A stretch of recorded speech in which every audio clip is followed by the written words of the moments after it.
माझ्या मित्राच्या अंगातला किडा हेच यंत्र नष्ट करू शकते.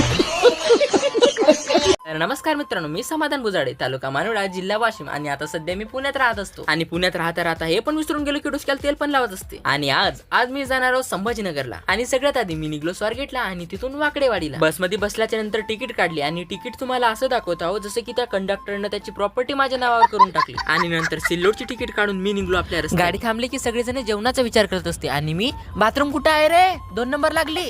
भुरक्या केस आले, काळे केस बसमध्ये जाऊन केलं. अहो सकाळपासून तेलच नव्हतं लावलं डोसक्याले, म्हणून बसमध्येच तेल लावलं. माणसाला जी 40व्या वयात भेटते ना ते मला लवकरच भेटलं. पचन संस्था तेलकट खाणं पचनच करत नाही. भेळ खाऊन दिवस काढायचं काम पडत आहे. आणि इथं निसर्गाच्या सौंदर्याचा आनंद घेतच होतो की तेवढ्यात रस्त्यातले खड्डे दिसले. रस्त्यात खड्डा आहे का खड्ड्यात रस्ता आहे हे मात्र मला समजलं नव्हतं. आणि हो, माझ्या मित्राच्या अंगातला किडा हेच यंत्र नष्ट करू शकते.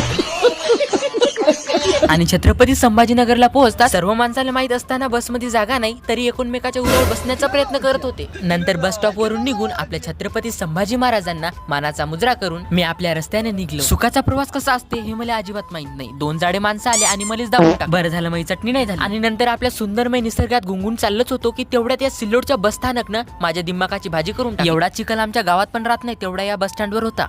हम लोगों ने गरीबी देखी. मला तेलकट जमत नाही याचा अर्थ असा नाही की मला फळ जमत. म्हणून मी डाळिंब आणि सेप घेतलं, पण जीवनच माझ्यावाला सेप नाही इथं. आणि अर्ध शेप खाल्ल्याच्या नंतर लक्षात आलं की अरे शेप पण धुवून खात असते कारण त्याच्यावर पण जीवाणू असते. नंतर खाल्लेलं शेप मी धुवून टाकलं. आणि मित्रांनो, आज आहे 15 ऑगस्ट, स्वातंत्र्य दिन. स्वातंत्र्य दिनाच्या तुम्हा सर्वांना हार्दिक शुभेच्छा.